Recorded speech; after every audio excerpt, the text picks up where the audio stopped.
Hello and welcome back to the game room. Yes, I believe I have solved the weird ripple effect from last week. We have new lighting, like I said. Thank you again to the Patreon supporters who helped us upgrade it, as well as the fine commenters who gave the suggestion. Very happy with the lighting here, and I thought let's do something I haven't done in a while, which we're going to talk about a specific game, so not a glut of games, and that game is Xenogears, the game made famous by Squaresoft in the 90s that launched the Xeno series made by Tesuya Takahashi and Yasunori Mitsuda, which I finally beat it. What are my thoughts on it? Well, let's take a look. There's a lot of games out there, some of which you've never even heard of. That's where I come in. My name's Luke. I've been playing games since the age of 2, and I have no life. This is my game room. Alright, so Xenogears and myself go back a long time. This is what I like to consider one of the Mount Rushmore games of games that my buddy David tried to convince me to play. So there's 3 of them. There's Chrono Trigger, there is Secret of Mana, and then the last one on that list was Xenogears, and I finally got around to playing this. I knew going into it was a very long game. Once again, I'm not huge into mech games, though what's funny is the storyline is kind of similar to Vanguard Bandits, where these people are uncovering these giant mechs that were used in the past. And I guess I don't know if that's just a thing that happens, or if they use that in the lore of these giant mechazords, but I like it. It makes an interesting dynamic where you have these worlds where it seems like they're living farm living at some places, and then you have a giant-ass mechazoid who can go around and crush people. So let's talk about the game. My overall opinion on it is extremely positive. Now, I am not going to try to delve into spoilers too much, at least not here at the beginning, as well as I took about 60 hours to beat the game. Now, I don't have that much footage I took from it. I only started really capturing footage around disc 2, so just bear that in mind. The highlight of this game is the story. So the storyline is very, very intricate, very connected. There are things they set up in the first 2 hours of the game that do not pay off until around hours 40 or 50, and it's extremely satisfying when it does. Now, one of the things going into the game that I didn't know is that the game technically was never finished. Disc 1 took me about 46 hours to beat.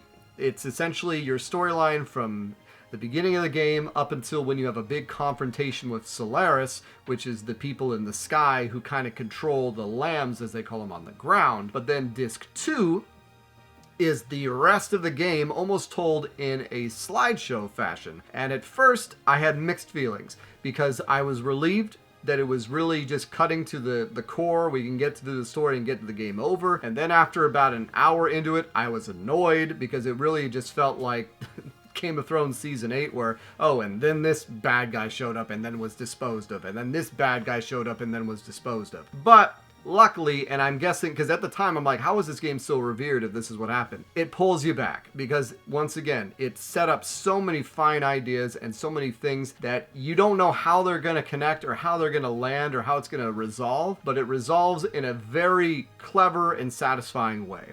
Now, one of the things about this game that's frankly shocking in a way that it even came out is it is heavily based in religion. Not just Christianity, but even a little bit of Scientology and other things, because essentially the whole story starts off with a ship crash landing to Earth, or at least crash landing to this world. How that factors into it, you'll find out as you go. There's all this religious imagery and iconography. You have people on the cross. You have almost a messianic-like figure in Elium throughout the ages, which is Ellie, the redhead girl. And there's also touches of reincarnation, because you talk about how these lives you've led, you then live past lives, you see what's based in it, and it's put into the genes of the characters to where they eventually sometimes can see memories of past lives or relationships, but also at the heart of it is a very fine love story, because it shows you, even through all this, through the machinations of gods and monsters and man, you will find love coming together through these two people throughout the ages.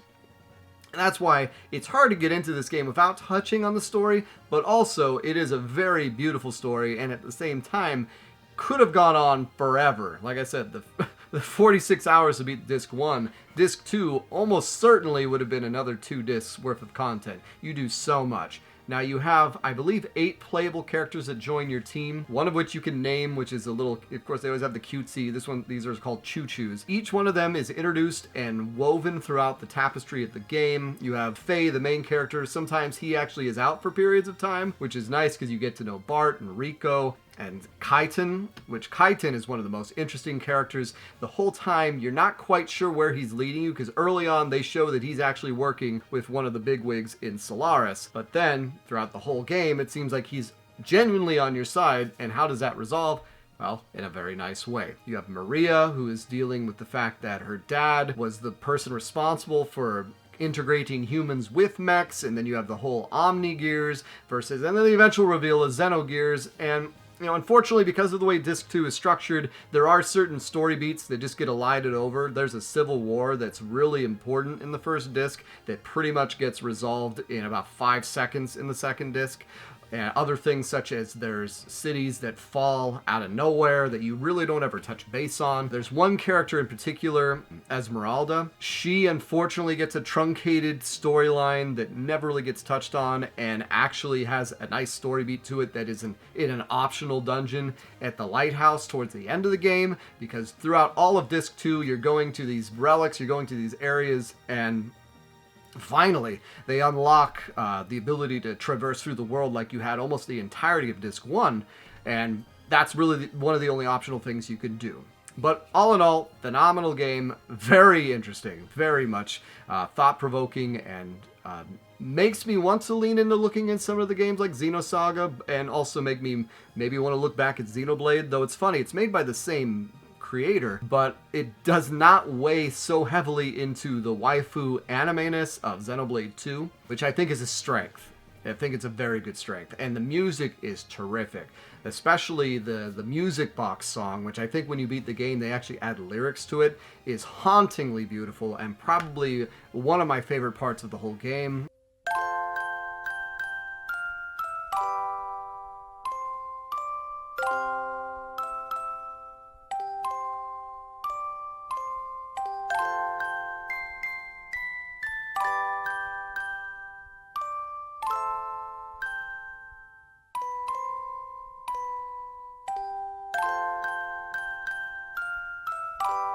The kind of the call to arms majesty of the overture music is very good too.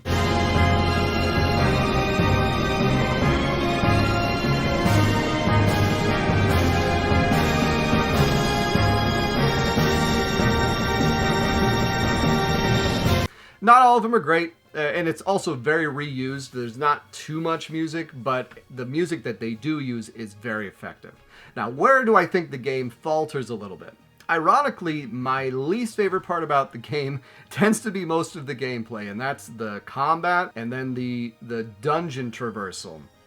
So what they've done is you're in a 3D plane that you can whip around in 360 degrees. You have either control of your humans, or there's certain areas where you work throughout your mechs. And when you're in the mechs, you can jump just like you are in human form, and you go through these almost maze-like labyrinths where sometimes you swing on ropes, sometimes you gotta go through and push pillars and push rocks and all these other obstacles. And especially in Disc 2, once you think the game is settling you in to just go through the rest of the story, jumping into these random dungeons as if you were still in the first disc is a little jarring. You get over it, but especially the Tower of Babel, having to go upwards and you could fall down, and if you fall down you have to start over from the beginning, and each one of the elevators you jump on makes you get into a battle, and it gets a little tedious. And the reason is because, like I said, the gameplay of the combat you have two different forms of combat. You have gear combat and you have regular combat. In the regular combat, you do combinations, and you have a little counter on the bottom. Sometimes it's 1 to 3, 1 to 4, 1 to 6, or 7. And you can do the triangle button to use 1, the square button uses 2, or the X button uses 3. Now, the X button is the most powerful, but usually misses. Triangle is the weakest one, but usually hits, and square is a little bit in between. And most of the enemies don't have that much health. And you really, even in Disc 2, you're almost exclusively gear combat. But it's also where you use the items when you're in the human form and can readily heal yourself. Now, you unlock death blows, which are the different combinations, by repetition, and some of it by discovery. And when I first started the game, I actually wandered into the desert on accident with Kaiten and almost got myself lost for a couple of hours, just grinding. But you really don't have to grind much in the game, which is a big plus. There's not much grinding needed. One of the best things it does is it has a gentle curve for the other characters you don't use. So while you're not using Rico for 10 levels, he's not going to be level 30 while your team is level 50. They'll put him up to around level 48. You know, a couple of levels below your lowest guy or around there, which is a great thing. I love it when RPGs do this. Now, conversely, it doesn't heal you when you level, as well as your mana. It doesn't do anything like you got to go to town and heal, or you have to use items to replenish that stuff. But for the most part, it's not that important because most of the fighting, especially in Disc 2, takes place in your gear form. So the gear form is actually, which I looked this up later to find out, the death blows you learn in human form then translate to your gear forms. So on the last boss, I was wondering why I could only get a few of my characters to power level 3. Well, that's because I never learned a death blow that allowed them to get into power level 3, like Bart. And sometimes I don't even know how to get it. I don't know if you're supposed to do the combination and then skip. There's the ability to bank points and then do multiple of the attacks in human form, but for the most part, I didn't find it that worthwhile. And when you're in gear form, each one of your attacks costs fuel, so it's always constantly a diminishing returns game. You can do the boost mode where you do double rapidity, but you use fuel excessively while you're doing that. And there's no way to replenish fuel, which for the most part isn't too much of a problem, but if you can't heal yourself, like they have the ability to heal yourself using your fuel, but then eventually you run out of fuel, and if you hit the charge button, you get 30 fuel back, which doesn't help you much when you have 8,000 fuel that you need to fill up. Now, there's a hyper mode that I didn't know about. I literally didn't know about the entirety of the game. I stumbled upon it during the last boss where I was trying to figure out how the hell I was going to get through it with my team. And if you get to charge level 3 and then either heal or attack and don't use your death blows or just charge, you then go into hyperdrive, which allows you to 10 times your charge ability or gives you the ability to do ultimate attacks. And I wish I'd known about that earlier on in the game. And that, once I figured that out, I found the lighthouse where you could find the ability to charge. Because you can only equip 3 things on your gear, just like you can equip 3 things on your person. And then some people use weapons. For the most part, most people don't use weapons. Faye doesn't use weapons. Rico doesn't. Kaiten, for the longest time, doesn't. But it's a phenomenal game. I'm not going to get too much into it from there. If you know the game, you know the game. It is quite a journey, but that Disc 2 is both relieving because I didn't have to go through the dungeon traversal and didn't have to do with the combat for the most part as much, but it also kind of left a little bit to be desired until the story picked up again. But I honestly think the weakest part is the combat. They need to make that hyperdrive, and that's because it got rushed. Like, unfortunately, even though it doesn't feel rushed. How can you say a 60-hour game was rushed? Well, that's why. But all in all, my thoughts on Xenogears is fantastic. Man, would it be cool to see this game get remade and possibly have it expanded out. Now, allegedly, Xenogears was supposed to be split into 6 different games. There's 6 chapters, each covering differences. So you have the first chapter would be before everything happened. The second chapter is the Zeboim times. The third chapter is focusing more on Lacan and Sophia's time. The 5th chapter is the game, and then the 6th one would have been post-game.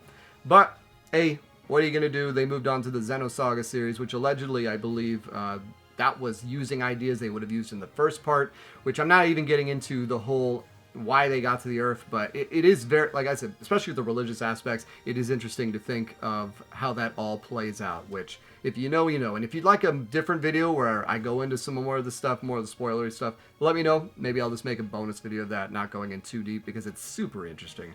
But yes, Xenogears. Highly recommend picking it up. Unfortunately, it's stupid expensive, though I think you can download it other places and, figure out things like that. But yes, it's been so nice getting a hold of you guys. Take care.